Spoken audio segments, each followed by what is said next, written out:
బలరాం నాయక్ మహబూబాబాద్ ఎంపీగా గెలిచిన తర్వాత ఇటు గాంధీ భవన్ కానీ అటు నియోజకవర్గం పార్లమెంట్ నియోజకవర్గానికి ప్రజలకు అందుబాటులో ఉండట్లేదు, కార్యకర్తలకు అందుబాటులో ఉండదు. మీ పైన వస్తున్న ఆరోపణకు ఏం చెప్తారు?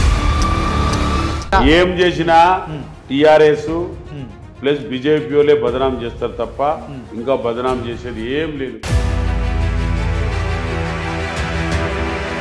కాంగ్రెస్ ఏ పని చేసినా పాజిటివ్ కంటే నెగటివిటీ ఎక్కువ ప్రజల్లో కనిపిస్తుందని ప్రచారం జరుగుతుంది.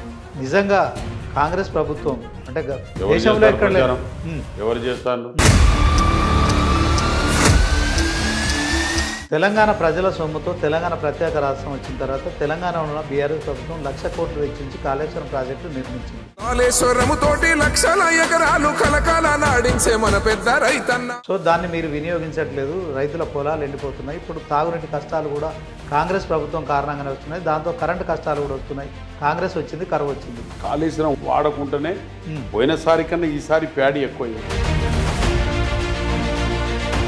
వ్యవసాయానికి పంట పెట్టుబడికి గతంలో బీఆర్ఎస్ ప్రభుత్వం ఇచ్చిన రైతు బంద్ ఏదైతే మీరు దాని పేరు మార్చారు, రైతు భరోసా ఇస్తామని చెప్పారు. 15,000 అన్నారు, 12,000 ఇస్తా అన్నారు. దాంట్లో దానికి కూడా క్లారిటీ లేదు.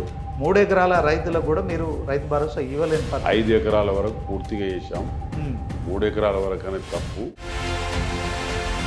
10 ఏళ్ళు కాంగ్రెస్ తెలంగాణలో ఎందుకు అధికారం రాలేదంటే ఏం చెప్తారు? ఏదో కేసీఆర్ తెలంగాణ పోరాటంలో ఉన్నాడని చెప్పేసి నమ్మారు పబ్లిక్.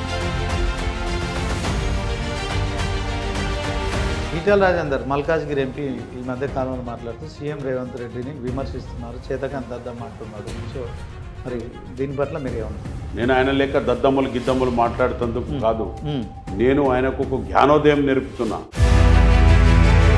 రియల్ ఎస్టేట్ పడిపోవడానికి కూడా కాంగ్రెస్ ప్రభుత్వం తీసుకున్న నిర్ణయాలే. హైడ్రా ఒకటి తీసుకొచ్చారు, హైదరాబాద్లో మీరు అలజడి సృష్టించారు.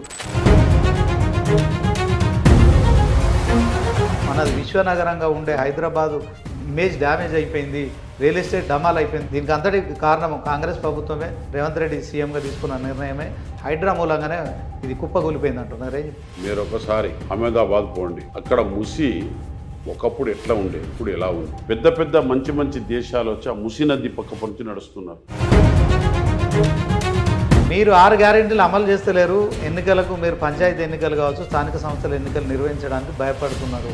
ప్రజల్లో మీ మీద వ్యతిరేకత ఉంది. మన ఆర్థిక పరిస్థితులు చూసిన తర్వాత ఇది కాకుండా ఇంకోటైనా ఇవ్వాలి, కానీ 6 గ్యారెంటీలు ఇవ్వాలని మేము ఒక నిర్ణయించుకున్నాం.